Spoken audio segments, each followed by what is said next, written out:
Jadi standarnya sendiri itu mengacu ke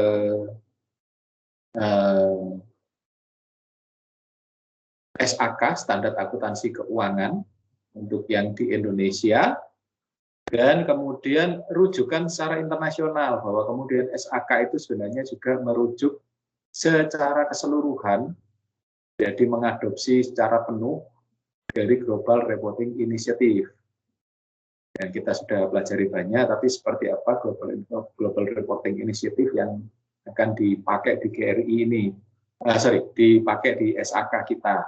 Nah, awalnya kita menggunakan GRI 3.1, tapi sekarang sudah menggunakan GRI G4 ya, G4.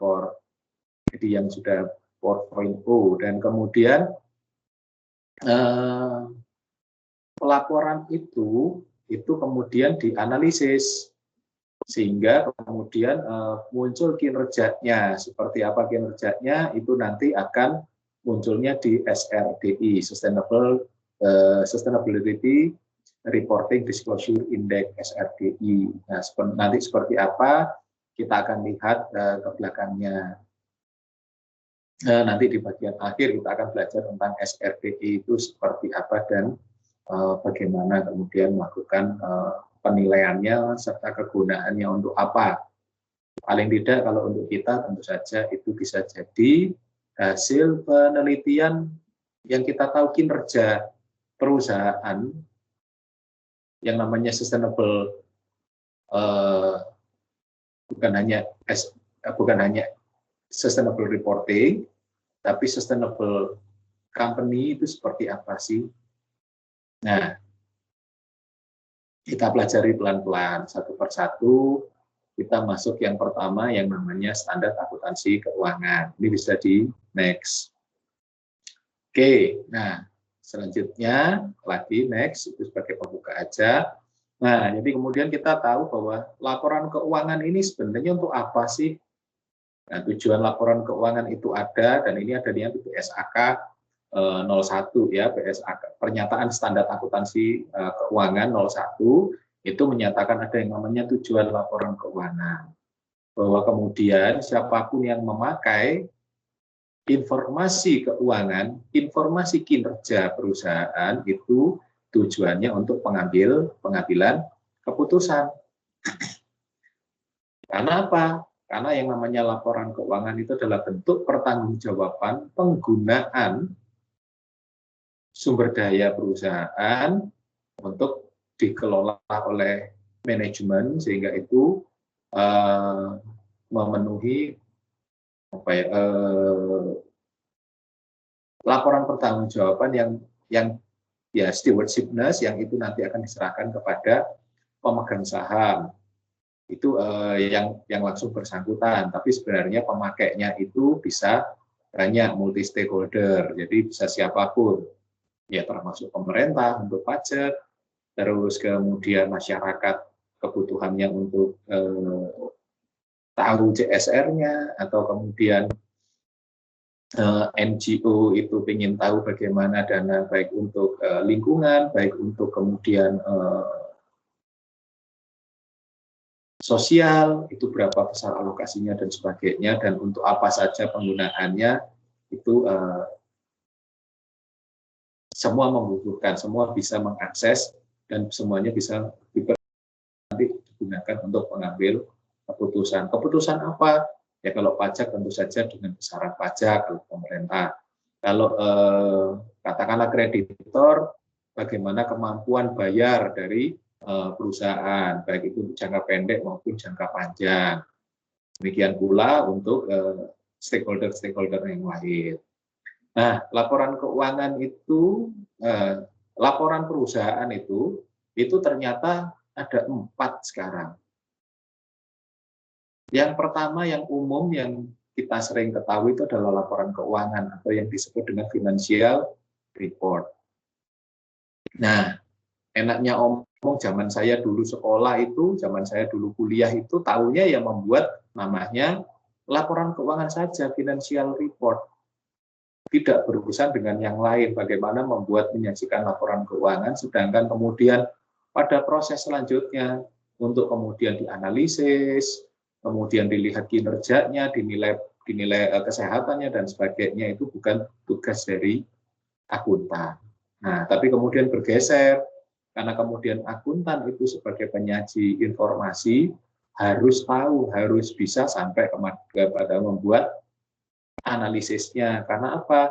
Yang namanya stakeholder, yang namanya pemakai, khususnya kalau katakan yang paling dekat itu manajemen, ya enaknya omong mereka sudah terbebani dengan pekerjaan, sehingga mereka kemudian ya pokoknya disajikan, informasi itu ada dan tinggal mengambil keputusan. Sehingga pada awal-awal tahun 2000-an atau akhir tahun 90-an itu muncullah kemudian namanya annual reporting, dan hasilnya itu adalah annual report, laporan tahunan.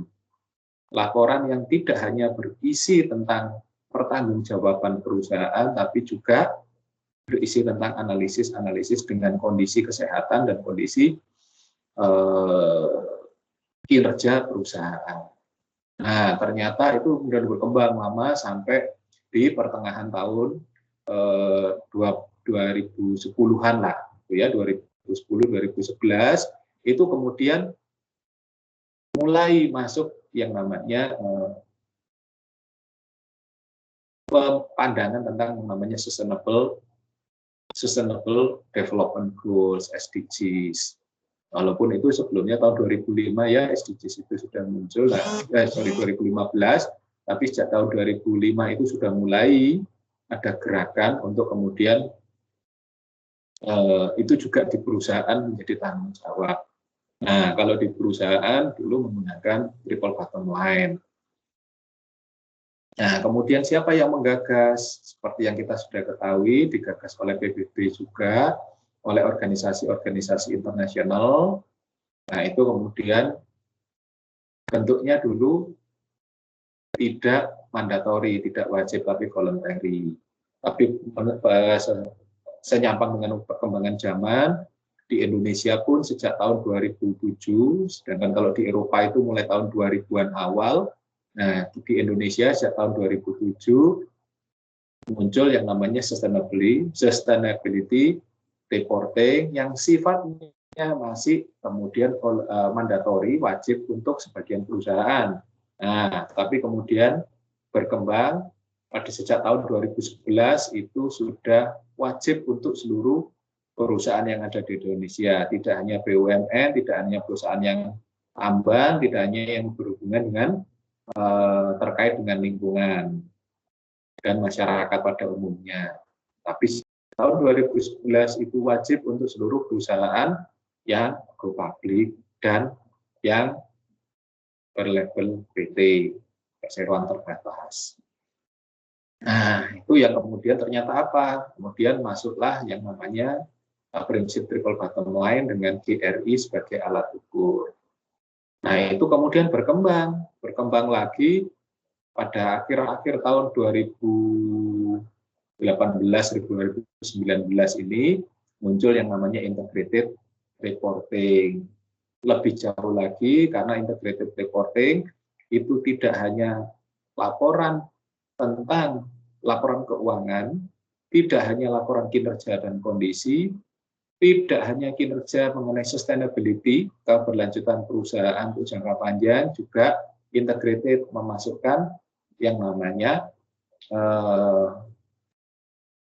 ada dua lagi indikasi mengenai kecurangan dan korupsi, fraud, serta tata kelola perusahaan.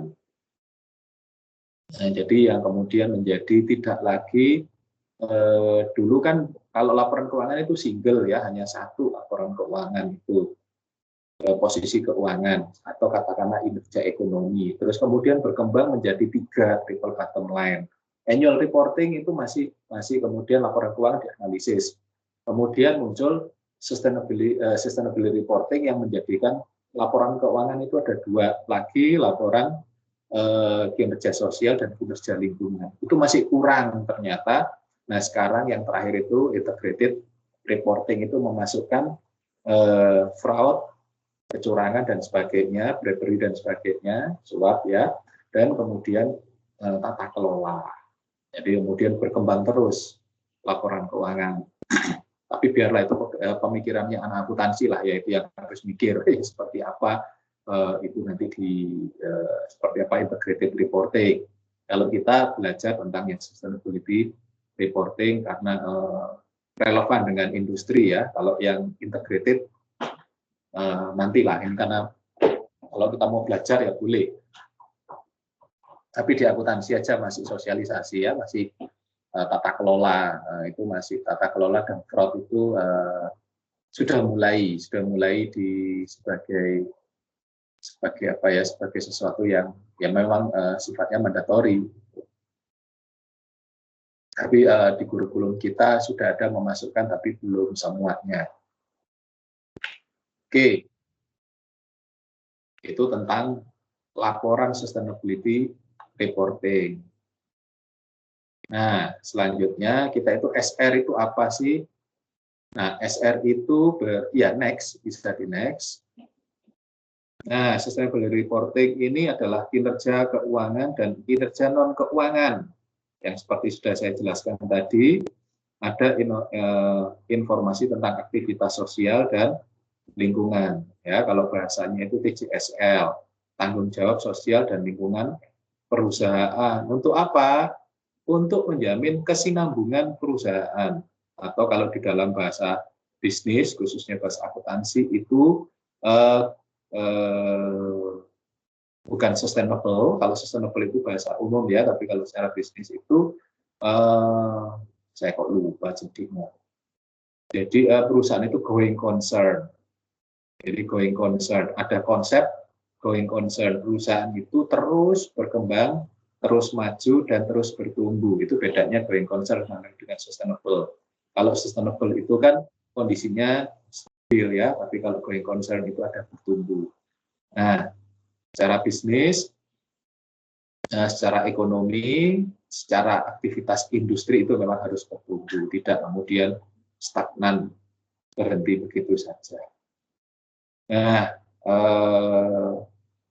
aturan-aturan itu sudah masuk di dalam PSAK di sini sejak tahun 97 ya, yang ada di informasi ini, karena itu terkait dengan perusahaan yang go public.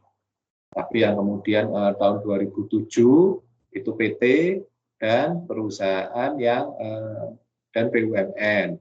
Sejak tahun 2011 semua perusahaan yang bernama PT, berlabel PT, itu harus punya sustainability reporting yang pengejauhan tahannya itu atau wujudnya itu namanya adalah tanggung jawab sosial dan lingkungan.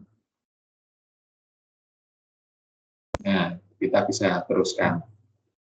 Nah, kita sekarang ngomong tentang sustainable benefit-nya. Apa keuntungannya? Nah, ini sebenarnya kalau kita lihat, ada dampak area impact-nya yang kemudian, ya ini kebetulan saya ambilkan dari Deloitte ya.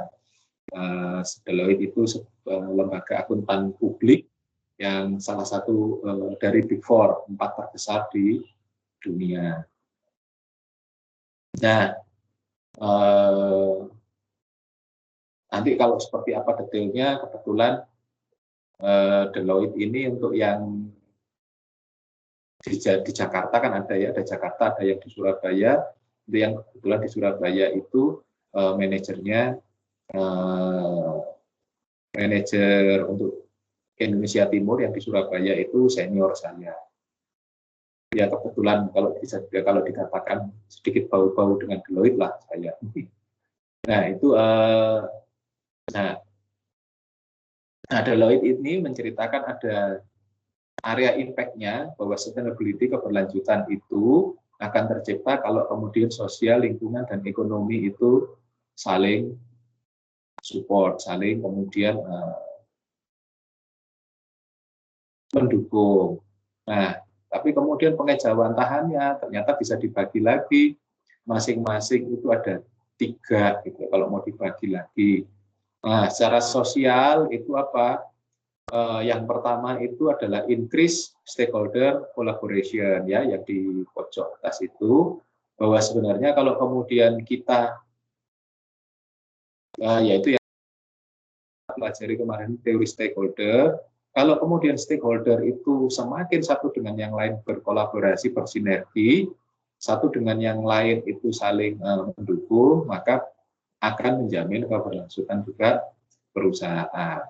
Dengan cara apa? Dengan cara increase transparency. Jadi stakeholder itu mau terlibat kalau ternyata memang perusahaan itu transparan, perusahaan itu terbuka, menyajikan laporannya itu dengan wajar dan layak. Nah, kemudian ada higher brand value.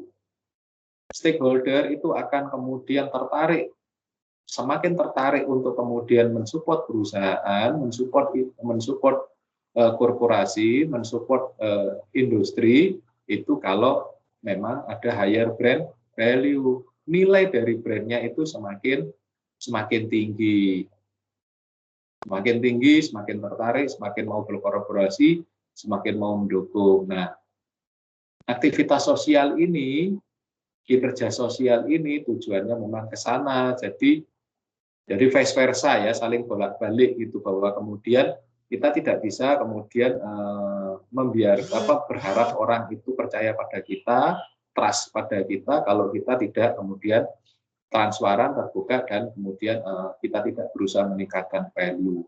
Kalau value itu naik, transparansi itu memang kita sudah lakukan secara sosial pasti akan dapat dukungan. Nah, tapi apakah itu saja cukup? Ya tidak, karena kemudian kita juga berhadapan dengan permasalahan lingkungan.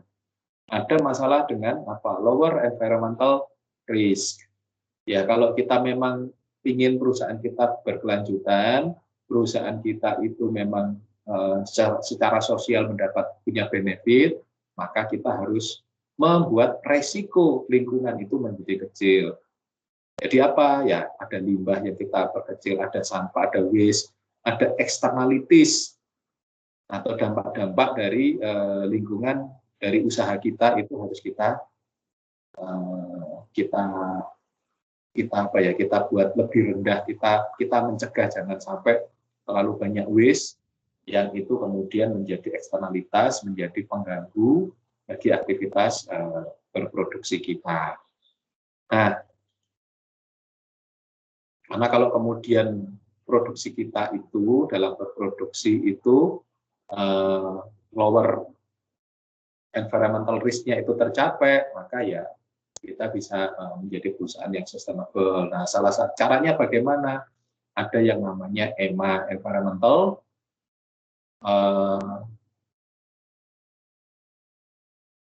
yang harus dijaga di EMA itu. Makanya EMA itu salah satu yang penting. Jadi kalau kita tahu ada ISO 14001 dan itu memang wajib bagi perusahaan-perusahaan yang ingin ekspor, ya itu harus dipenuhi.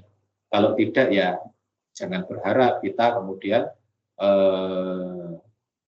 menjadi perusahaan yang akan terpandang secara sosial, karena lingkungan kita juga bermasalah.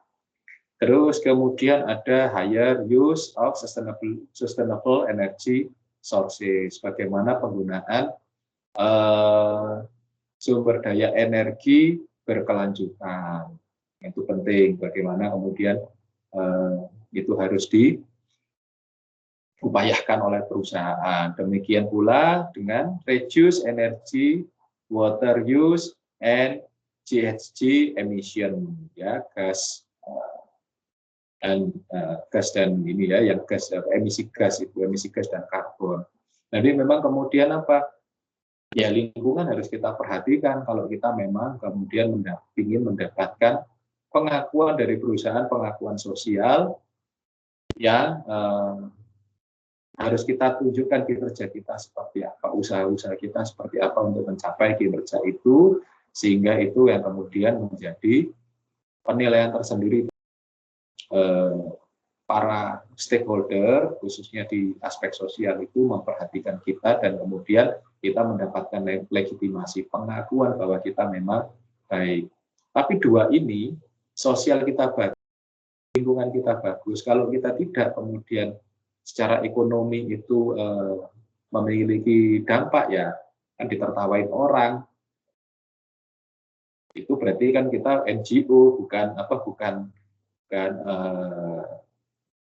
entitas usaha, entitas bisnis. Kalau entitas bisnis memang harus kemudian ada aspek ekonomi yang dibangun.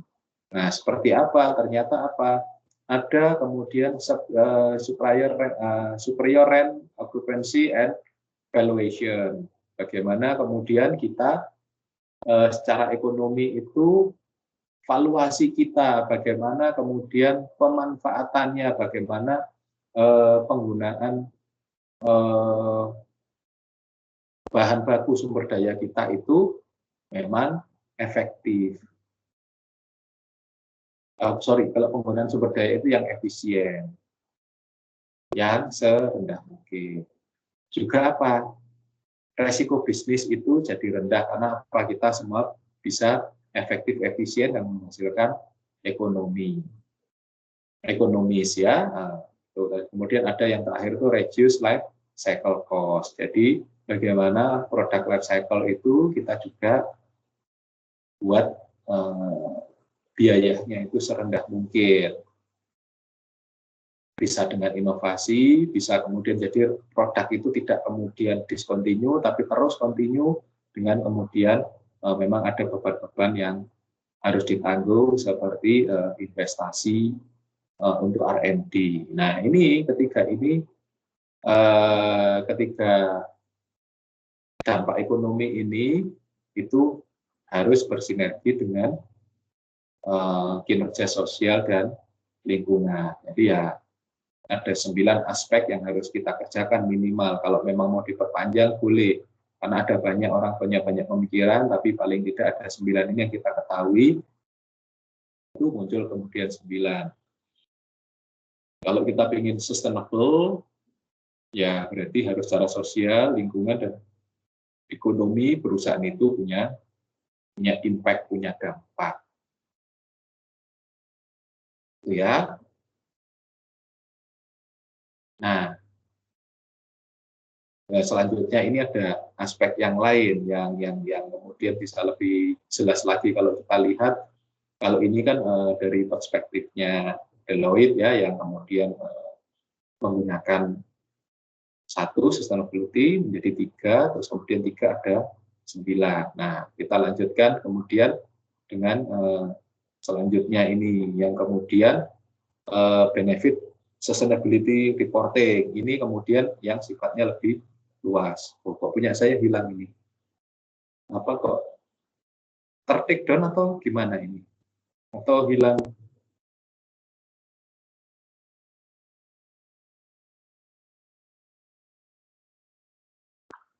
Oke. Hilang ya ini. Slide share screen-nya.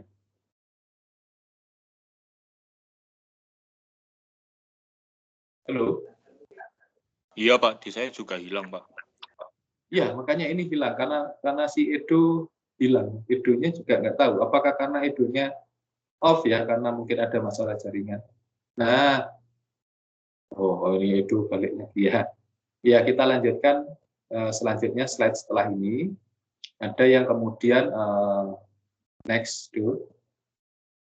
Nah, setelah ini kita ada yang lain, perspektif yang lain mengenai benefit of sustainability reporting. Nah, ini tidak dibagi 3, tapi langsung pada ada 1, 2, 3, 4, 5, 6, 7, 8, 9, 10 aspek yang meliputi benefit dari SR. Jadi ada mulai raising awareness and motivating alignment of staff, terus kemudian attractive long term capital, ada creating financial value, encouraging innovation, ya inovasi tiada henti yang harusnya jadi perhatian bagi seluruh usaha. Terus ada risk awareness, jadi bagaimana kita juga harus paham terhadap resiko dan bisa memitigasinya.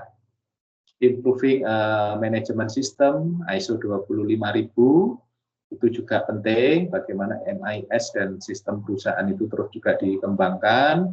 Ada continuous improvement, ya, ada bagaimana kemudian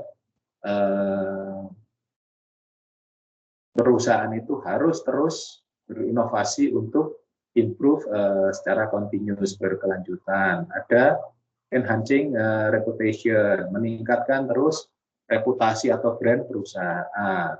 Ada transparency of stakeholder. Jadi kalau ini kan sebenarnya tidak dibagi lagi spesifik menjadi 1, 3, terus kemudian jadi 9, tapi ini ada 10 yang sebenarnya kalau kita mau lihat sih ya kalau ya dekatlah dengan yang 9 itu ya. Ada risk awareness ini kan bisa bermacam-macam, bisa risk awareness itu di lingkungan, bisa juga di sosial, bisa juga di keuangan. Kalau kita tidak bisa beroperasi dengan efisien, tidak bisa murah, karena apa? Karena ternyata kita itu eksploitatif, atau menghasilkan waste yang terlalu berlebihan, atau menghasilkan eksternalitis yang berlebihan, produk kita jadi mahal. Jadi kemudian ya jadi mahal, kemudian di lingkungan bermasalah, terus kemudian di sosial juga jadi masalah karena harganya mahal, orang tidak beli, ya jangan berharap kemudian produk kita juga akan terserap oleh pasar. Jadi agak begitu. Jadi tiga itu tiga tadi itu tiga dari aspek ekonomi, aspek sosial dan lingkungan itu pasti bersinergi. Nah ini enggak, ini langsung dibuat 10 benefitnya apa sih sustainable reporting dari 10 yang sifatnya langsung pendekatannya ke arah korporasi secara keseluruhan. Nah ini yang pemahaman tentang SR, Sustainability Reporting. Nah, oke, sampai di sini ada yang mau ditanyakan mengenai prinsip-prinsip, konsep-konsep yang harus kita pahami dalam Sustainability Reporting. Bagaimana bentuk penyajiannya, bagaimana formatnya, dan sebagainya, ada di bagian yang lain ya. Tapi sebenarnya kalau kita mau pelajari sih penyajiannya itu arbiter.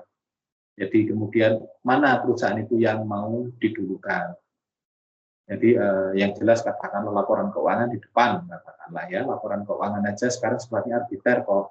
Kalau perusahaan saya terlalu banyak kemudian menggunakan utang, maka utang bisa saja yang jadi paling atas. Demikian pula dengan triple bottom line ini yang dipakai untuk sustainability report. Katakanlah kalau perusahaan saya itu perusahaan yang kebetulan memakai banyak atau beraktivitas banyak di alam. Katakanlah kalau perusahaan saya pertambangan, maka kecenderungan pertama kali yang saya tonjolkan adalah corporate environmental responsibility yang di depan ini loh, perusahaan saya bertanggung jawab seperti ini, kondisinya kayak begini.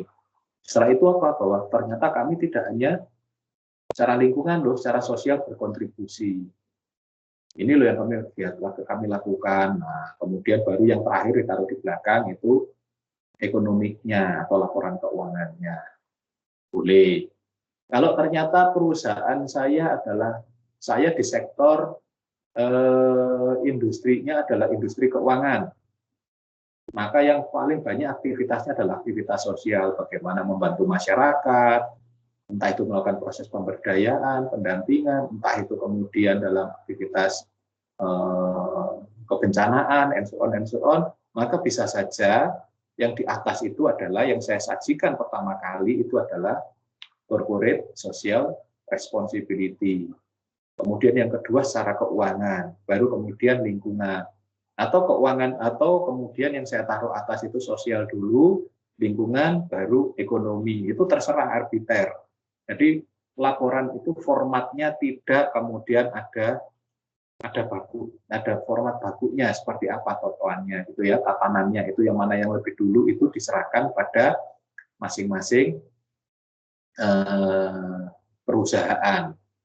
Kalau ternyata saya perusahaan yang mengedepankan ekonomi karena kemudian laporan keuangan saya itu yang sekarang lagi bertumbuh, diterima di pasar lagi bertumbuh ini, maka yang saya taruh keuangannya dulu, baru kemudian sosial dan lingkungan atau lingkungan dan sosial itu juga boleh, terserah. Jadi formatnya itu tidak ada format bakunya. Yang baku itu hanya, kalau ini kan kita ngomongin konsepnya itu adalah sustainability. Variabelnya itu ada variabel lingkungan, ada variabel sosial, ada variabel ekonomi. Itu tempat variabelnya yang mana yang jadi variabel X1-nya, kemudian X2, X3-nya, itu terserah bebas. Karena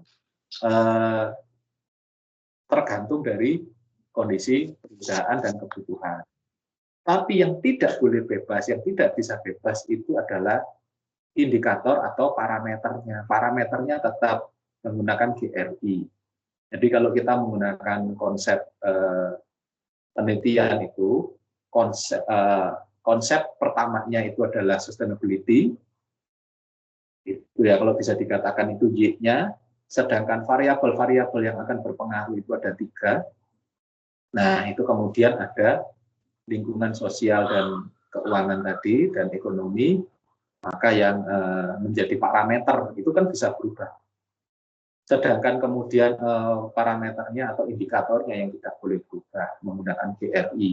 Bagaimana kemudian secara ekonomi kayak gini, secara sosial apa aja, walaupun bukan berarti tidak berubah ya, nyatanya sampai hari ini juga sering ada perkembangan perubahan. Nanti yang kita akan pelajari seperti apa di GRI itu berubah terus, melakukan penyesuaian sampai sekarang sudah masuk yang ke G4, generasi keempat. Nah, itu yang namanya sustainability reporting. Dipaham ya? Oke, ada yang ditanyakan?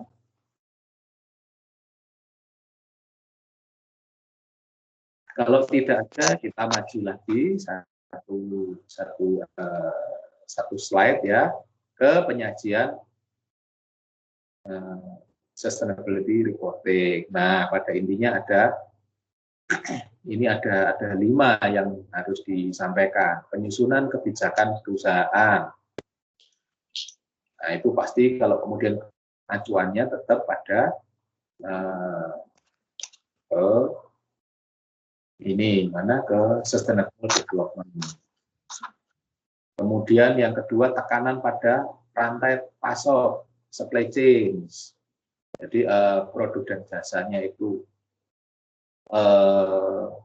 untuk apa dan dari mana. Jadi dari mana sampai kemudian mata rantainya itu ya, dari hulu ke hilirnya, dari masuknya bahan baku, proses produksi, jadi dari input, kemudian proses, output itu seperti apa.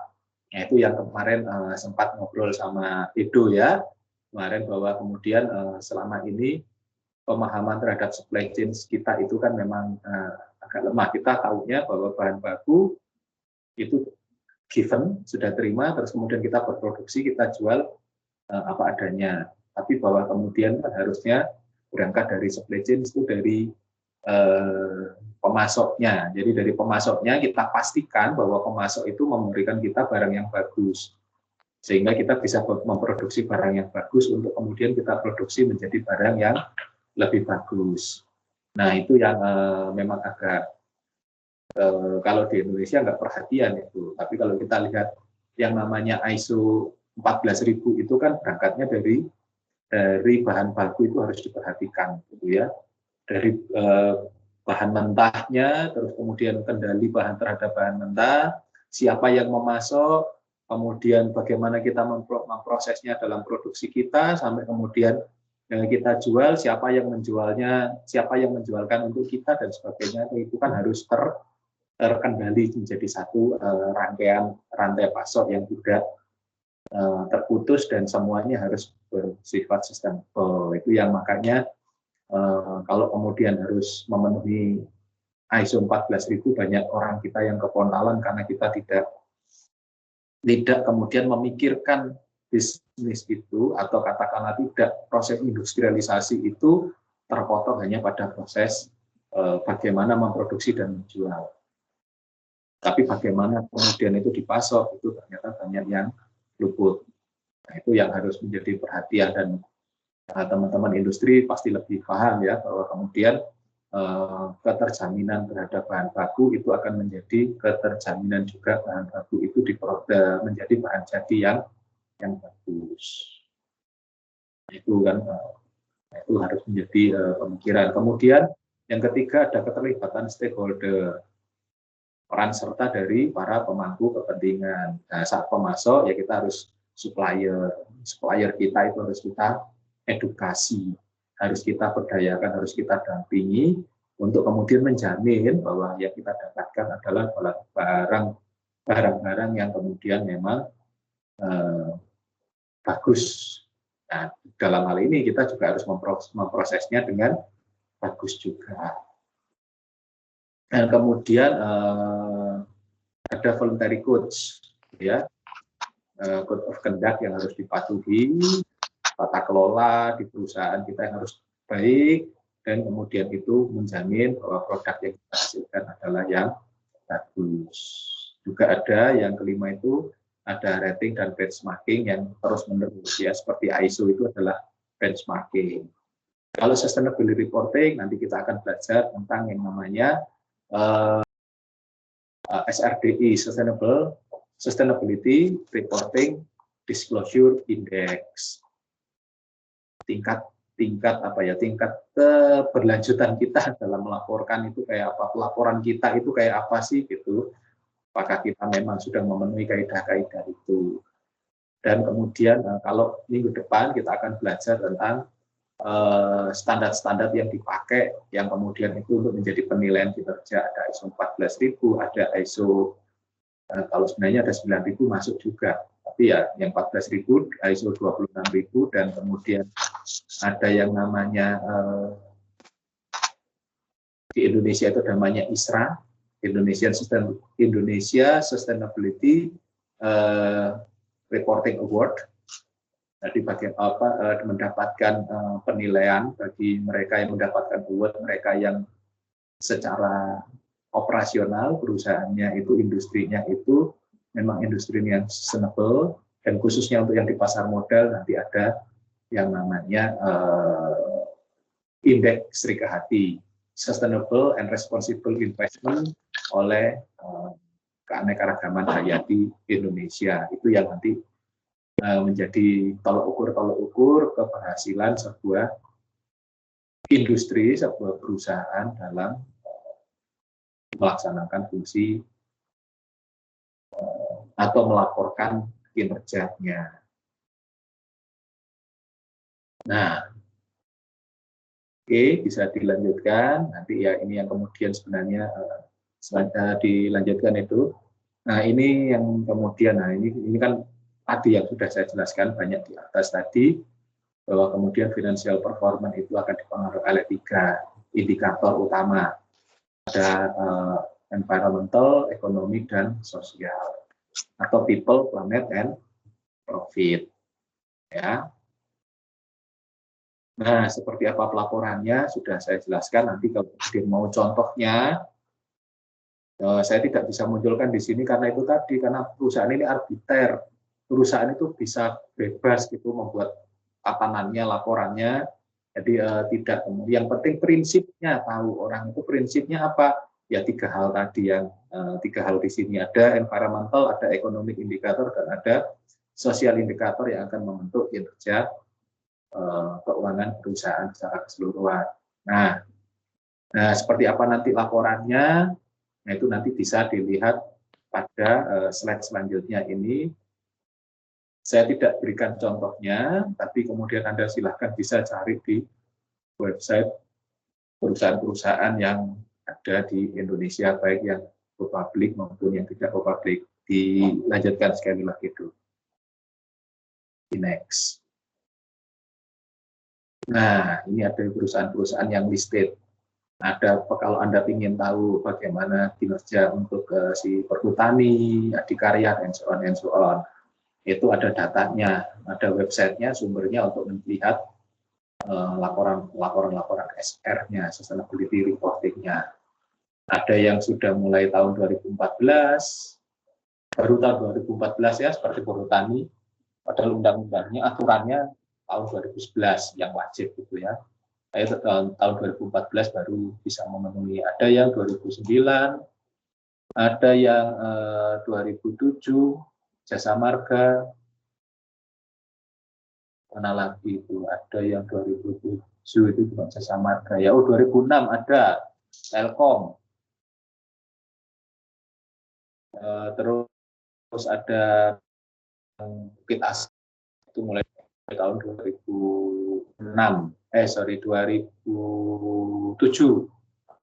Ada yang mulai dari 2009. Nah, itu nanti kalau ingin tahu laporannya kayak apa, Anda tinggal masuk ke websitenya, itu nanti Anda tinggal kemudian ambil laporan sustainability reporting. Ada banyak situ. Tapi tidak bisa cari di perusahaan yang lain. Kalau mau perusahaan internasional ada juga. Bentuknya kayak apa sustainability report. Yang jelas prinsipnya 3 hal itu tadi. Ada ya, nanti kita bisa lihat ya di SRD itu seperti apa. Kalau mau lebih lanjut contohnya. Itu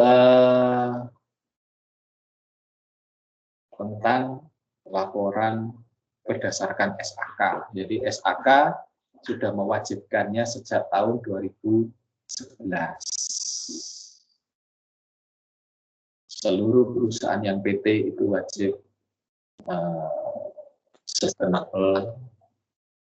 sustainability reporting harus disajikan. Oke, itu standar yang Indonesia, yang dari Indonesia, standar yang harus dipenuhi. Ada pertanyaan atau ada diskusi? Silakan.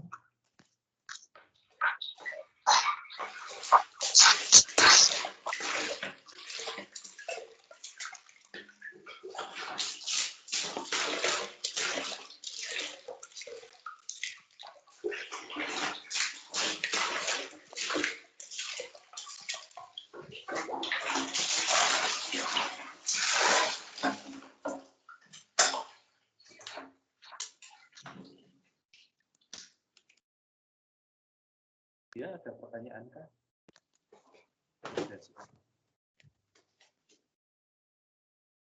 Ada lingkaran biru di Teams. Open mic. Silakan.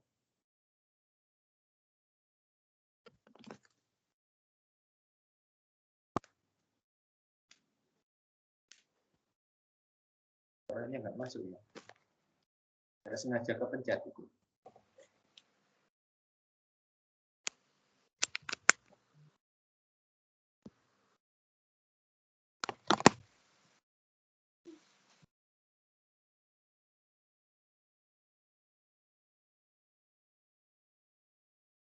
Yang lain, siapapun, silahkan.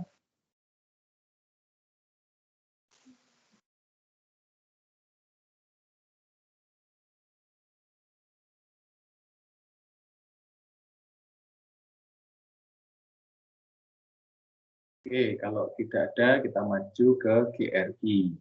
Ya, GRI ini adalah kalau kita ngomong penelitian definisi operasional variabelnya ini, GRI ini yang kemudian memunculkan parameter-parameter, indikator-indikator yang jadi ukuran untuk melakukan penilaian terhadap sustainability reporting. Sebenarnya penilaiannya gampang kok, cuma dia kan biner, ya atau tidak. Jadi ada atau tidak. Jadi ada kemudian ada 90 sekian item. Kemudian ini ada sebagai dasar penilaiannya kita bisa biner. Jadi nanti SRDI-nya ke belakang lebih gampang ada atau tidak, berapa persennya aja. Jadi kemudian kita ngomong dari sekian, dari katakanlah 100 gitu ya, ternyata ada 60 yang ada laporannya, itu kemudian kita bisa analisis. Bisa pakai biner, pendekatannya begitu biner, atau pakai Likert 1-4 atau 1-5 atau 1-7 terserah. Nanti kemudian itu menilainya. Nah, kalau terus kemudian mau yang pakai weighted, pakai bobot juga bisa dilakukan di GRI. Ya, tapi itu nanti di SRDI ya, contoh-contoh di SRDI. Nah, kita ngomongin mengenai standarnya yang dipakai atau kemudian item-item apa, indikator-indikator apa yang dipergunakan di GRI. Nah, bisa dilanjutkan. Nah, ini sebagai gambaran awal bahwa company itu ternyata kan juga ada ya kita kembali sedikit ke ngomongin tentang stakeholder, siapa saja yang berkepentingan. Ada yang internal, employee, manager, owner, dan ada yang eksternal ya. Ada supplier, society, government, creditor, shareholder, pemegang saham, dan customer. Nah, ya ini yang jadi pengantar aja bahwa yang kepentingan itu banyak. Kita lanjutkan lagi kita lanjutkan dulu, dilanjutkan. Nah, bahwa ini dasar-dasar dari GRI ya, bahwa kemudian GRI itu ada motivational barriers-nya. Ada kemudian sifat voluntary dari reporting. Nah, sekarang kan enggak, sudah mandatory ya. Ada terus kemudian framework yang kemudian masih berubah terus. Ada yang kemudian perspektif multi stakeholder yang bisa saja berbeda. Terus kemudian ada general barriers-nya, itu ada konsistensinya yang kemudian satu laporan dengan yang lain itu butuh standar yang secara internasional. Nah, nanti sebenarnya terjawab di GRI 4 itu bahwa ini semuanya sekarang sudah bisa disepakati secara internasional. Makanya kenapa GRI 4 ini dianggap yang paling stabil untuk kondisi saat ini. Nah, kemudian apa saja yang menjadi perhatian spesifik barrier-nya? Ada sustainability, konteks protokol, ada cumulative effort, and so on and so on. Ini dasar pikirnya yang bisa menjadi penghambat kenapa GRI itu terus kemudian berubah, kenapa GRI itu terus berkembang, dan kenapa GRI itu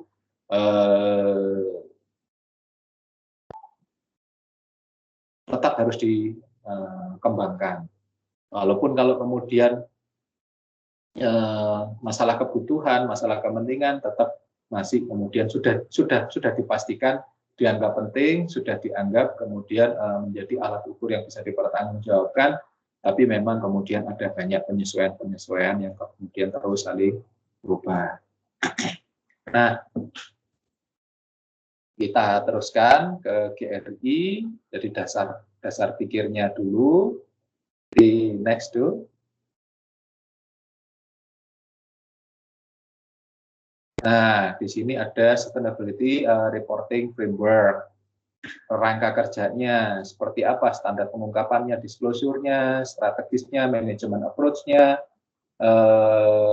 prinsip-prinsipnya, dan sebagainya ya. Ada prinsip seperti materialitas, inklusivitas dari pemangku kepentingan, konteks sustainabilitas, dan sebagainya. Ya, ini jadi dasar pikir. Ya, ini harus saya sampaikan, kalaupun butuh ini penjelasannya nanti, ini materi sendiri sebenarnya. Kalau kita ngomongin GRI ini satu pembahasan sendiri seperti apa. Sama seperti PSAK itu bisa 2-3 pembahasan tersendiri. Tapi ini kan karena kita mau jadi satu, ya kita pelajari dengan cepat ya. Nah, kemudian ada selanjutnya proses bagaimana pelaporannya dilakukan GRI. Next. Nah, di situ ada kemudian prepare, apa yang perlu dipersiapkan. Berarti kita harus tahu GRI itu isinya apa. Standar-standarnya bagaimana. Kemudian bagaimana kemudian connect di sini adalah kemudian bagaimana mencari datanya.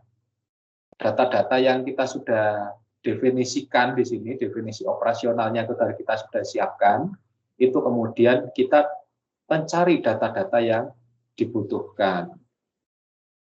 Nah, kemudian setelah kita tahu bahwa kita bisa mencari datanya di mana, data mining, kalau anak-anak SI itu ngomongnya data mining, bagaimana mencari data, menggali datanya, baru kita ngomong define, jadi complete overview of data availability, mencari keberadaan datanya, dan kemudian bisa melakukan monitor, jadi data itu kita kumpulkan, kita kemudian masukkan, dan kemudian yang terakhir kita laporkan data-datanya. Seperti apa? Nah, itu nanti Anda bisa melihatnya di GRI detailnya ya. Nah, next kita lanjutkan. Nah, seperti apa GRI ini? Ya, itu diteruskan aja. Nah, ini ada foundation of ini ya. Kalau kita lihat GRI itu sekarang GRI generasi keempat itu sudah terbagi menjadi GRI 100, GRI 200, GRI 300 dan GRI 400. GRI 100 ini tentang standar-standar universal seperti apa dasar. Kemudian general disclosure, bagaimana pengungkapan itu untuk laporan sustainabilitas ini harus dilakukan. Kemudian ada management approach, laporkan, kemudian pendekatan yang dipakai oleh manajemen. Nah, secara khusus baru di sini ada GRI 200, itu yang berisi tentang kinerja-kinerja ekonomi. Terus kemudian GRI 300 itu kinerja sosial, dan GRI 400 itu kinerja sosial. Jadi CER dulu, CFR financial responsibility, environmental responsibility, baru social responsibility. Karena ini melihat luasannya. Nanti kalau kita lihat definisinya itu luasan, tidak kemudian satu dengan yang lain ini mana yang lebih penting. Karena perusahaan itu bisa saja lebih dulu mana yang kemudian menjadi aktivitasnya yang penting.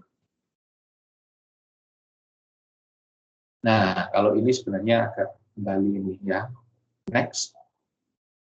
Ya, kita bisa lewati karena yang ini adalah dasar, ini sebenarnya naik ke atas ini, sorry. Ini harusnya ada di yang ini climate change dan sebagainya, itu ada di dasar pikir. Ini masuk ke atasnya SR. Kenapa di posisinya di sini saya juga nggak tahu. Saya salah menempatkan. Oke, nah kita lanjutkan.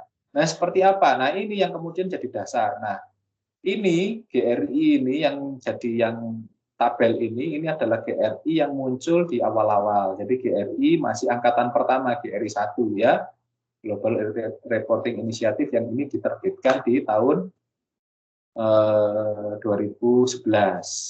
Nah, ini kan nggak tahu ini. Itu kan sosial, ekonomi, lingkungan. Pendefinisiannya, description-nya untuk sosial itu ada labor practice, ada human right, society, product responsibility, terus kemudian di sini indikatornya itu ada employment, labor management relation, and so on, itu tidak kemudian disertai dengan penjelasan yang detail. Ya, kayak paling tidak orang sudah tahu gambarannya harus apa yang menjadi apa yang harus dilaporkan.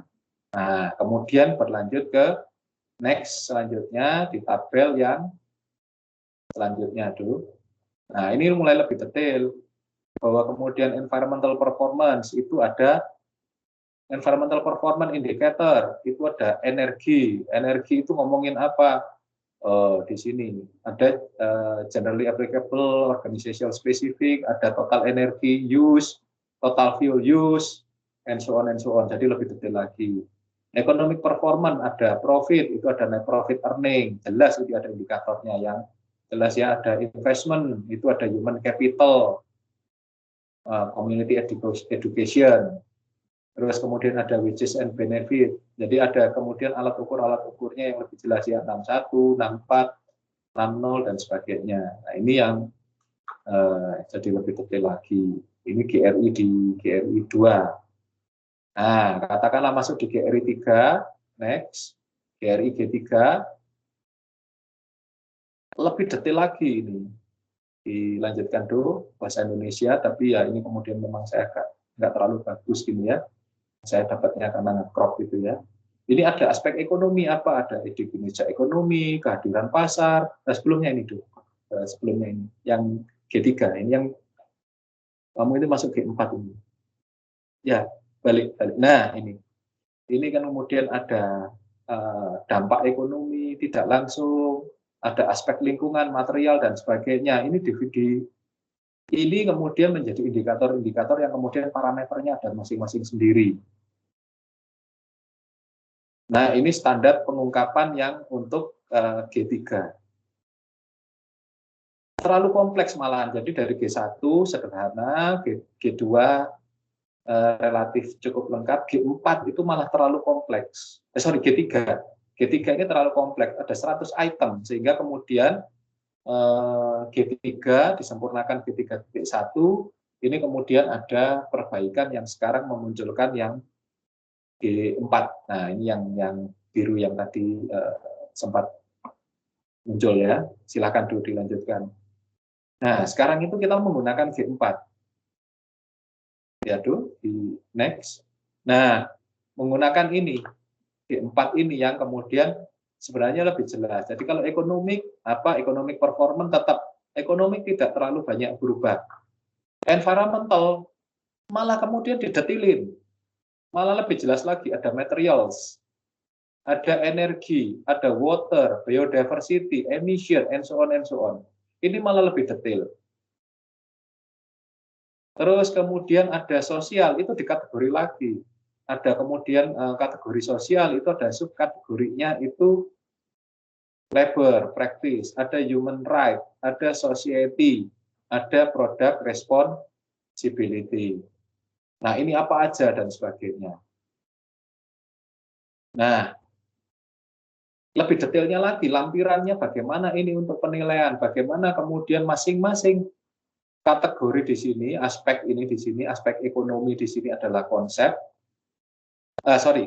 konsep dasarnya adalah GRI, sustainabilitas, dan kemudian variabelnya itu kita ngomong ekonomi, ada environmental, ada sosial, dan kemudian ada indikator-indikator utamanya, ada ekonomi, performa, dan sebagainya, dan kemudian indikator masih dipecah lagi menjadi parameter ukurannya. Saya tidak bisa tampilkan di sini, karena kalau ini saya tampilkan 11 halaman saja, tapi saya sudah berikan ini kalau di general itu ada nanti ada file, itu file lampiran GRI yang bentuknya PDF, file lampiran indikator GRI kalau nggak salah, saya lupa namanya. Bentar, saya lihatnya di. Nah, itu sudah saya lampirkan. Kalau memang ada yang butuh, silahkan di-download, silahkan kemudian indikator GRI G4. Silahkan nanti kemudian kalau ada yang membutuhkan, katakanlah mau membuat penelitian atau kemudian mau membuat proposal, itu bisa menggunakan indikator GRI G4 ini sebagai alat ukurnya. Jadi kalau kita ngomong definisi operasional variabel ini, sustainabilitas itu adalah konsep awalnya, konsep dasarnya, terus kemudian GRI dan SR itu sebagai variabel utamanya, dan kemudian ke belakang bagaimana indikator-indikatornya itu Anda silahkan lihat di GRI G4. Silahkan dibuka di filenya masing-masing kalau sudah di-download. Nah, itu ada sekian, 90 sekian indikator untuk mengukur sustainabilitas itu secara internasional. Dan itu, Bapak, bagaimana dengan SR? Nah, itu semuanya yang GRI G4 ini diadopsi penuh oleh SAK.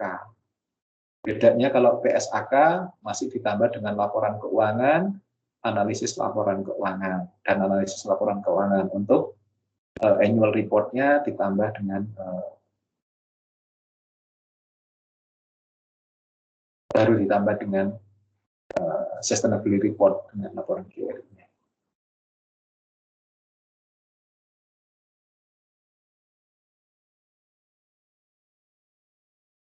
Silahkan kalau mau di-download, mau dilihat, boleh dibaca-baca, boleh dilihat dulu ini.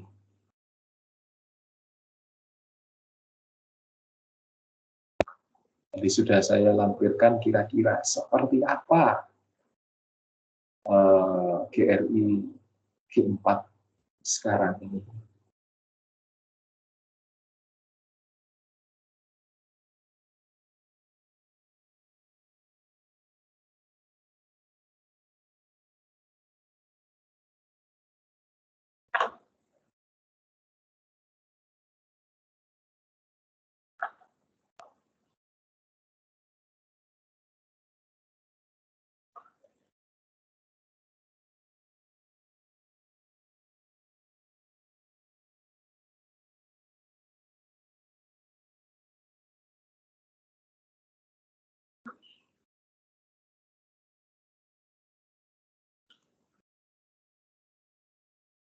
Oke, sampai di sini ada yang ingin didiskusikan setelah kita mempelajari atau kita belajar tentang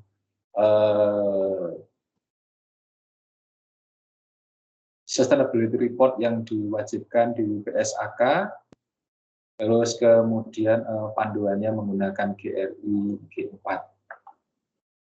Nah, ini saya ambilkan dari penelitiannya teman-teman di Tarumanegara.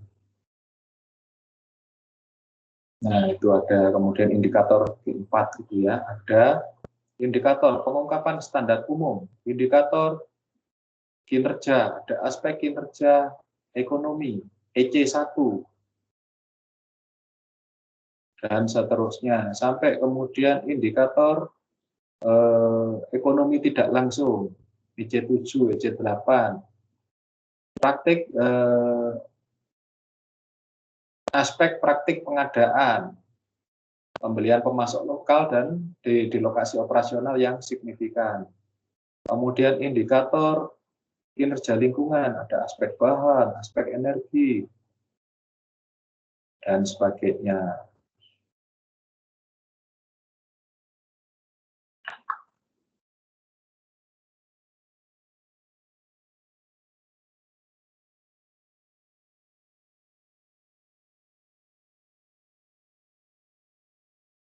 Kalau mau dibuka silakan dilihat itu ya, ada indikatornya sekian jumlahnya.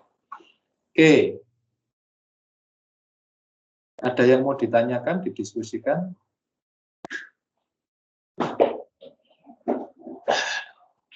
Nah,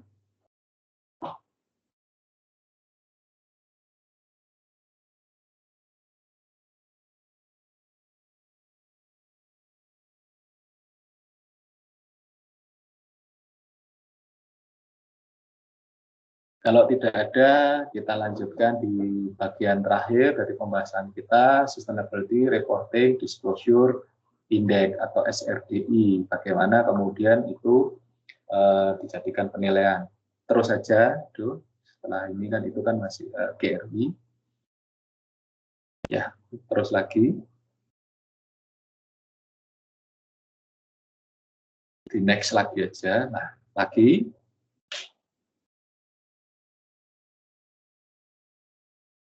Nah, setelah kita kemudian mendefinisikannya, ini sebetulnya saya ngambil dari Global Forest ya, tadi dari produk-produk yang ada di terkait dengan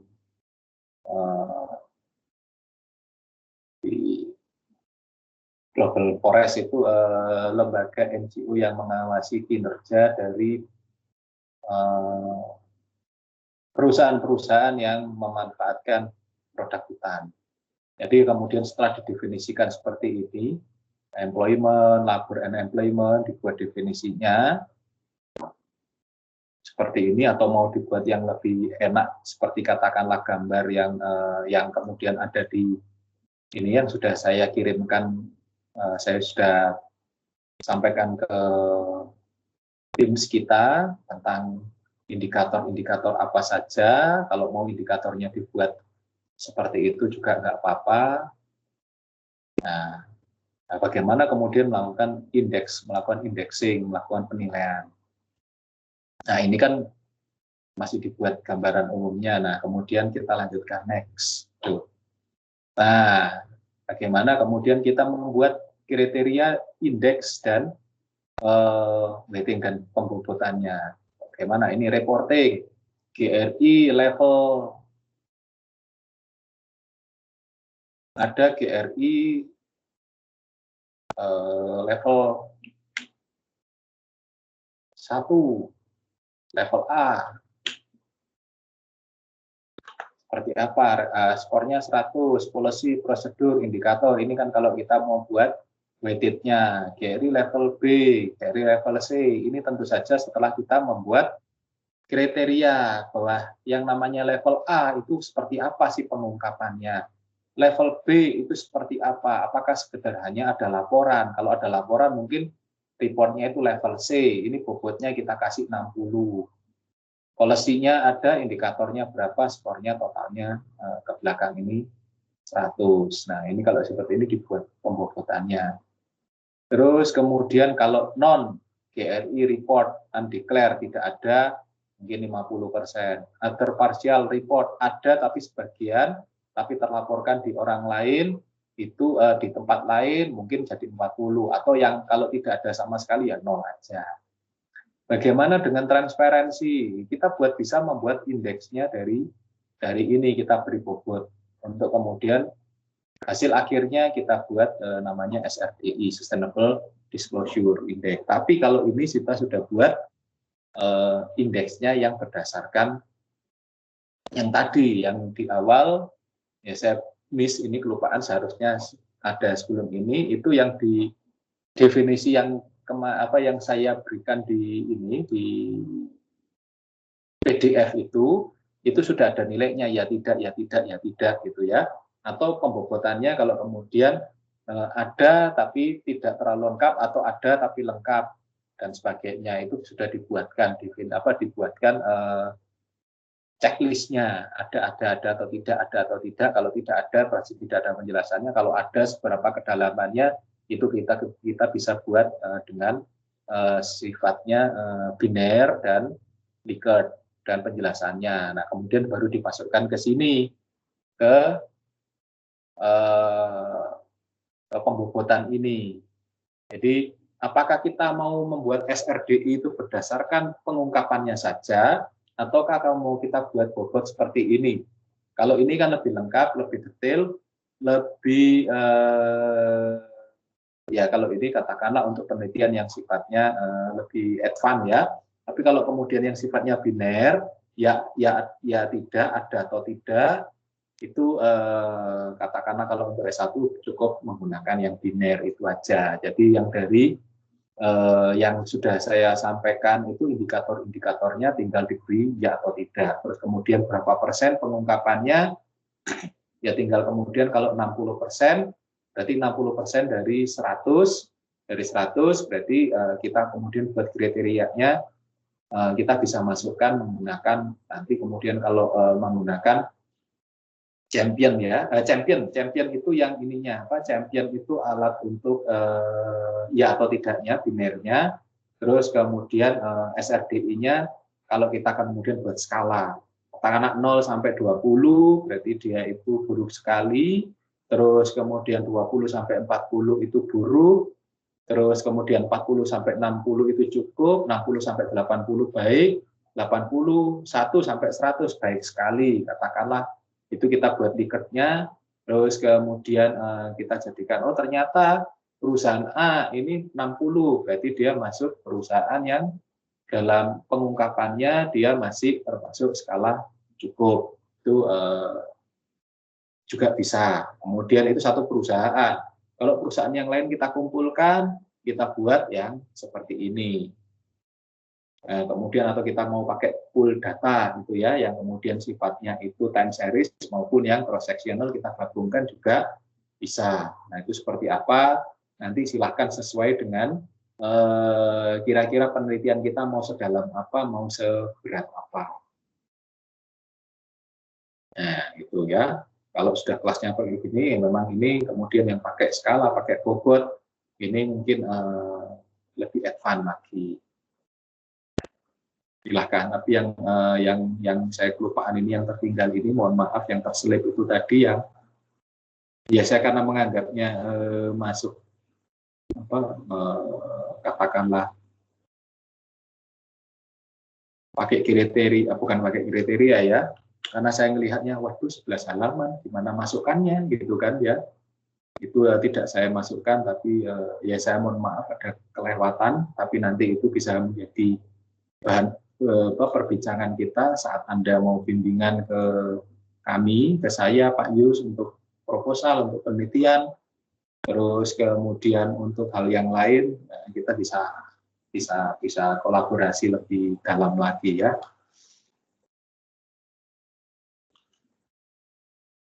Nah, gunanya untuk apa sih sebenarnya? Ya, kita lanjutkan. Next. Nah, sebenarnya untuk apa? Nah, ini sebenarnya untuk penilaian bagi perusahaan. Jadi kemudian kalau kita ngomong di sini, sebenarnya ada yang kemudian sifatnya itu untuk company level, bagaimana pada tingkatan yang penting lagi, kenapa sih kita ingin tahu itu ya, ingin tahu sustainable reporting, karena kita ingin tahu di tingkatan negara, di tingkatan industri itu kayak apa sih sejarahnya, sejarah pelaporannya, ketaatan mereka, orang-orang ini terhadap pelaporan sustainabilitas, punya perhatian tidak pada isu keberlanjutan, isu sustainable, terus kemudian bagaimana dengan budaya. Kemudian kalau kita lihat ya di country dan industri level itu, ada kemudian bagaimana dengan industri social and environmental impact, bagaimana dampak dari keberadaan industri itu terhadap sosial dan lingkungan pada satu negara, pada satu industri semuanya. Terus kemudian di bawahnya itu kita lihat ada company level, bagaimana kemudian dengan corporate social performance, bagaimana kemudian dengan stakeholder pressure, tekanan dari, dipengaruhi tidak mereka oleh tekanan dari para pemangku kepentingan pada umumnya. Financial resources-nya, firm size-nya, apakah itu kemudian berpengaruh.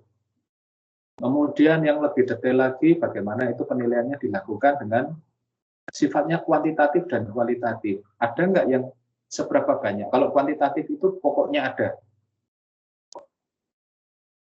Itu yang pertama yang terpenting, bahwa laporan sustainable report itu harus ada. Itu semangat yang pertama, bahwa kemudian dia harus punya sifat yang kualitatif, yang dia punya kualitasnya, tidak hanya ada, tapi kemudian harus apa? Ternyata laporan itu harus berkualitas. Pengungkapan tidak hanya kemudian sekedar pengungkapan, tapi ada penjelasan-penjelasan mengenai pengungkapan itu, mengenai bagaimana dilakukannya proses pertanggungjawaban sosial dan lingkungan itu. Assurance-nya, bagaimana keberlanjutan dan tanggung jawab yang dilakukan.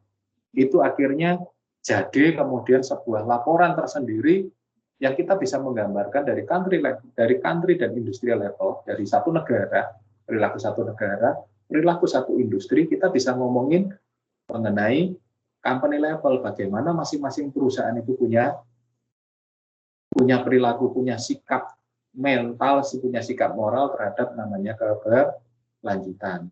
Itu bisa dilihat dari dua hal, kuantitatif dan kualitatif. Kalau kuantitatif ada, itu sudah cukup baik, tapi dia harus berkualitas. Makanya itu harus sifatnya yang kualitatif. Dan kemudian implikasinya apa? Harapannya apa sih implikasinya? Maka apa? Yang namanya ada dampak yang langsung maupun tidak langsung kepada kinerja perusahaan. Ada customer reputation, ada employee reputation dan satisfaction. Kepuasan para pekerja yang ada di sana.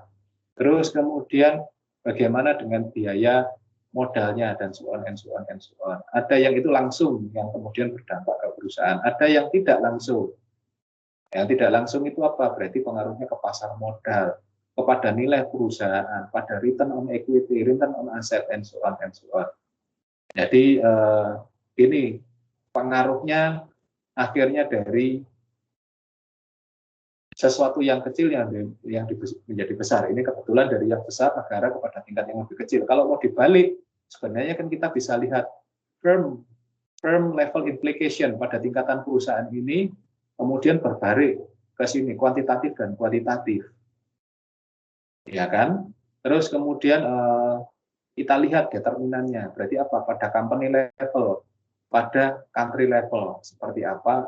Atau kemudian ini kalau mau dijadikan 4, bisa saja firm level, different approaches, company level, kemudian ada industry level, ada kemudian country level. Kalau kita mau lihat, mau jadikan 5, berarti urutannya lebih detail lagi. Dari masing-masing perusahaan, dampaknya pada perusahaan itu seperti apa, pada industrinya seperti apa, pada negaranya seperti apa.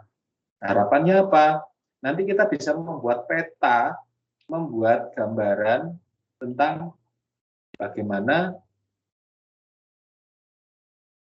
perusahaan-perusahaan yang ada di Indonesia itu, industri yang ada di Indonesia punya perhatian nggak pada isu keberlanjutan. Padahal kalau kita ngomong tujuan pembangunan jangka TPB-nya itu jelas, sudah ada perpresnya, undang-undang sudah jelas bagaimana perhatiannya. Nah, next kita lanjutkan. Nah, ini yang terakhir. Nah, ini laporan dari OJK, kebetulan menggunakan laporan dari perbankan dan perusahaan-perusahaan yang ada di sini. Nah, next ini. Nah, di sini kita lihat di OJK ini ada isu tentang penerbit laporan keberlanjutan. Nah, ini kan laporan keberlanjutan. Nah, di sini kan kita lihat ada yang kemudian yang pojok paling kanan atas itu ada penerbit laporan keberlanjutan berdasarkan sektor. Nah, kita lihat ini. Ada sektor keuangan, ada manufaktur, ada properti estate, ada industri barang dan konsumsi, industri kimia, pertambangan. Nah, ternyata kalau kita lihat yang paling taat membuat laporan keuangan ternyata industri keuangan malahan. Kalau kita lihat di sini industri dasar dan kimia malah cuma 8%. Mereka malah tidak terbuka tentang laporan sustainable reporting-nya. Jadi ada pertanyaan ini. Kenapa mereka tidak mau terbuka untuk melaporkan perusahaannya atau katakanlah kinerja perusahaannya secara sosial dan lingkungan juga keuangan. Kita lihat ini, penerbit laporan keberlanjutan berdasarkan sektor. Nah, kita lihat juga di bawahnya itu ya hampir sama kan, relatif sama ya. Nah, terus kemudian ini berdasarkan sektor. Nah, ini yang kemudian yang kalau sebelah kanan ini kan berdasarkan dari sektor keuangan itu seberapa besar sih yang memberikan laporan sustainable report itu ya. Ternyata kalau kita lihat perbankan umum yang kemudian mereka tertib melaporkan laporan keberlanjutannya. Tapi kalau yang kita lihat di kanan ini kan kita lihat gitu kan, kita loh kenapa kok bisa ya lembaga keuangan itu jauh lebih aware tentang sustainabilitas ketimbang ketimbang entitas-entitas atau lembaga-lembaga atau industri-industri yang malah sebenarnya punya dampak besar ke lingkungan dan sosial ya. Ada industri dasar dan industri dasar dan kimia serta industri pertambangan. Nah, pertambangan lumayan besar, banyak yang menerbitkan lah. Tapi kok ternyata keuangan yang lebih besar itu yang membuat laporan keuangannya. Nah, kita lihat ini perilakunya kan, kalau kita kemudian begini kan bisa membayangkan. Nah, kalau negara kayak begini perilakunya kayak apa, gitu ya? Jangan-jangan ya kalau kita lihat bank itu kan karena aturan perbankan itu kan undang-undangnya ketat, maka mereka jadi relatif ketat. Sedangkan yang pertambangan dan industri dasar ini kan jangan-jangan laporannya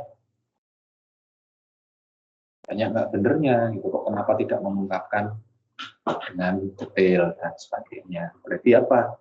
Yang peduli terhadap keberlanjutan itu ternyata bank lebih peduli daripada industri yang ekstraktif, ya, industri tambang, industri kimia itu kan ternyata tidak malah ya, tidak terbeban untuk atau malah menghindar dari penyusunan laporan keberlanjutan. Nah, ini laporan seperti ini yang jadi penting. Kalau kemudian ya katakanlah mau penelitian, tadi kita sudah ngomongin indikatornya. Nah, ini adalah peta yang kita bisa buat hasil akhir dari penelitian. Dan ini bisa kemudian skalanya katakanlah kita mau buat UKM yang ada di Kota Batu, sampai kemudian membuat petanya seperti ini. Jadi ada nanti UKM kita definisikan, UKM di Batu itu Kota Batu, katakanlah ada makanan, pariwisata, hotel, ini kita definisikan. Kita kemudian tanya kepada Dinas Perindustrian dan Perdagangan, pendefinisiannya berapa sektor, nah, kemudian kita bisa nilai sustainable reporting-nya. Nah, ternyata jangan-jangan perusahaan di Batu itu pada nggak punya sustainable report. Padahal mereka PT, padahal PT itu wajib. Padahal kan ada beberapa yang juga kemudian hotel di sana juga yang go public, ternyata kok tidak taat, kok tidak membuat sustainable report. Kenapa? Nah, itu kan ada banyak yang menjadi pertanyaan, kenapa kok kita tidak peduli, kenapa kita tidak perhatian pada isu sustainabilitas. Nah, itu pentingnya. Jadi tidak sekedar kemudian membuat laporan itu kemudian berdasarkan apa? Berdasarkan laporan keuangannya itu berdasarkan BSAK, tidak sekedar laporan keuangannya itu berdasarkan GRI, tapi kemudian dari laporan yang ada itu kemudian kita teliti, karena kita posisinya sebagai mahasiswa, sebagai akademisi, meneliti, kemudian menghasilkan laporan-laporan seperti ini yang kemudian tujuan jangka panjangnya sih adalah perubahan perilaku pada pelaku usaha itu untuk melihat bahwa isu sustainabilitas itu bukan isu yang main-main, isu yang kemudian ternyata bisa saja berdampak besar pada kehidupan. Kalau lebih, ya, tapi itu kan kemudian voluntary ya, balik ke masing-masing orang, balik ke masing-masing motivasi mendirikan usaha itu apa. Walaupun kita tahu kalau kemudian efeknya tidak jangka panjang, jadi sekedar hanya kemudian untuk hari ini saja, maka ya tidak, perusahaan itu bisa saja atau industri itu bisa saja tidak sustainable, tidak tidak berprospek jangka panjang. Nah, ini kan tujuannya, ya, tapi kemudian apa? Pemerintah sudah punya jalan mewajibkan semuanya, berarti ini kan menggunakan tekanan hukum, tapi sebenarnya itu fungsi pemerintah. Kalau kita, fungsi dari kita sebagai akademisi, sebagai orang yang belajar aturannya, nah kita itu ingin merubah perilakunya, bukan kemudian membuat tekanan secara hukum, harus ini, itu tugas pemerintah.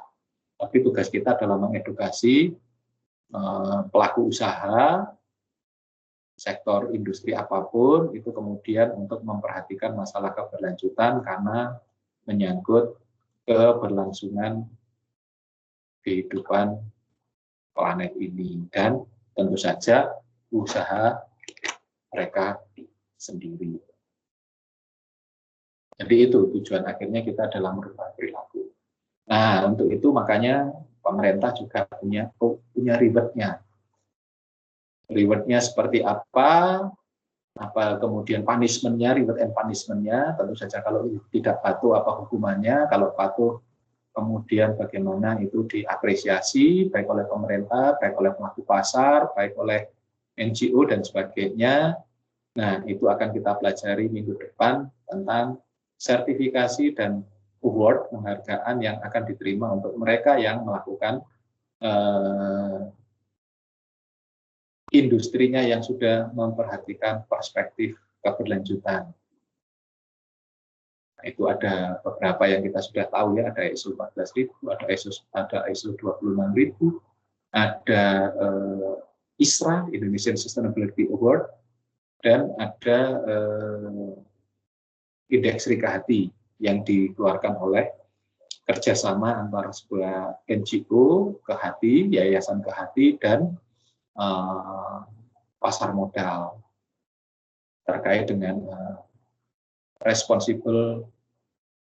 sustainable and responsible investment. Nah, itu yang tujuan kita sebenarnya arahnya ke sana. Jadi pemerintah sudah memberikan aturannya, pemerintah memberi reward and punishment. Tugas kita sebagai akademisi itu adalah melakukan pendidikan perubahan perilaku orang-orang untuk berpikir bahwa sustainability itu bukan omong kosong, bahwa keberlanjutan itu penting. Karena kalau tidak, maka bukan hanya penghidupan, dalam hal ini aktivitas bisnis, aktivitas industri itu tidak bisa berhenti, bahkan mengancam keberlanjutan, keberlangsungan kehidupan kita.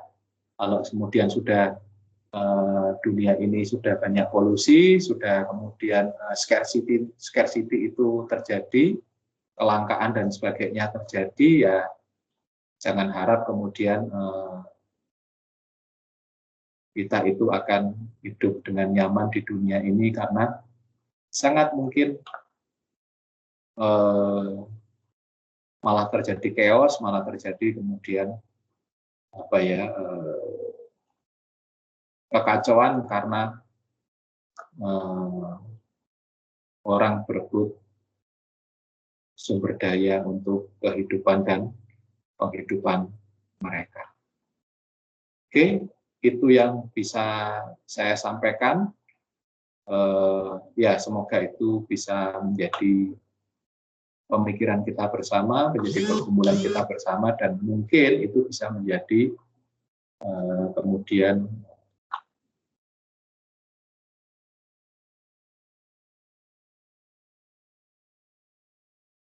yang menjadi menjadi dasar pikir kita bersama. Oke, sampai di sini. Adakah pertanyaan ataukah ada diskusi yang ingin disampaikan oleh kawan-kawan?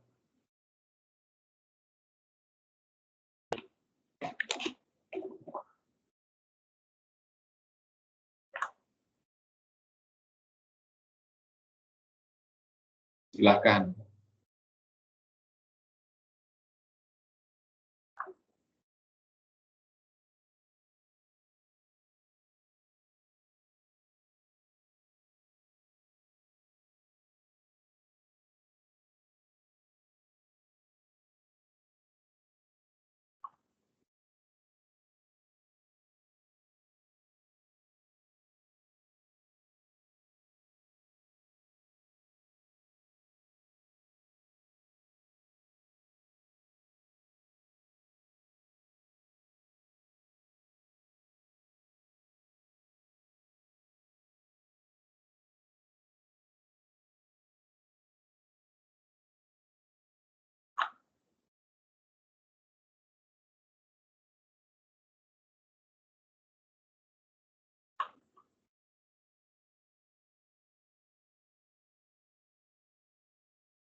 Oke, kalau tidak ada pertanyaan atau belum ada pertanyaan, kalau Pak Yus ada di join ini, di room ini, saya kembalikan ke Pak Yus ya. Tapi kalau tidak ada, nggak tahu saya Pak Yus ada atau tidak.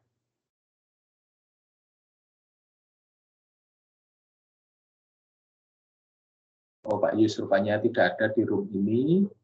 Dan kalau tidak ada pertanyaan dari kawan-kawan, ya saya akhiri perkuliahan hari ini mengenai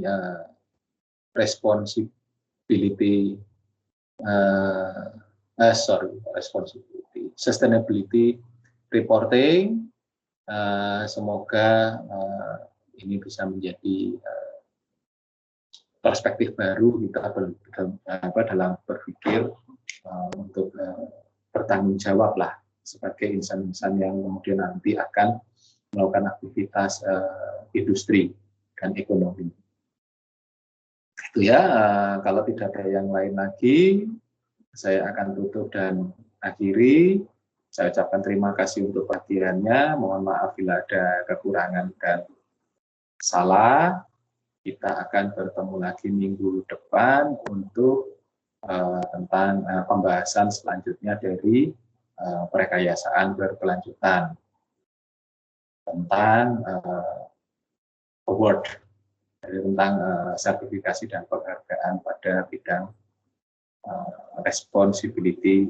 sustainability reporting. Oke, kalau tidak ada yang lain lagi, saya tutup. Kita akan tutup dan akhiri dengan doa, mengucap syukur untuk apa yang sudah kita dapatkan sepanjang hari ini. Semoga berkenan, semoga menjadi berkat bagi kita untuk menjalani kehidupan ini lebih baik lagi. Dan semoga juga Anda semuanya bisa menyelesaikan dengan baik studi di Universitas Maju maupun dimanapun berada untuk kawan-kawan yang dari perguruan tinggi yang lain. Oke, kita bisa akhiri, kita tutup dengan doa, dipersilahkan.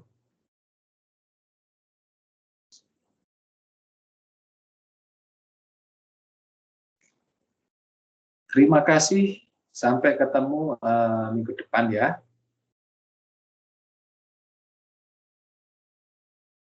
Iya Pak, terima kasih.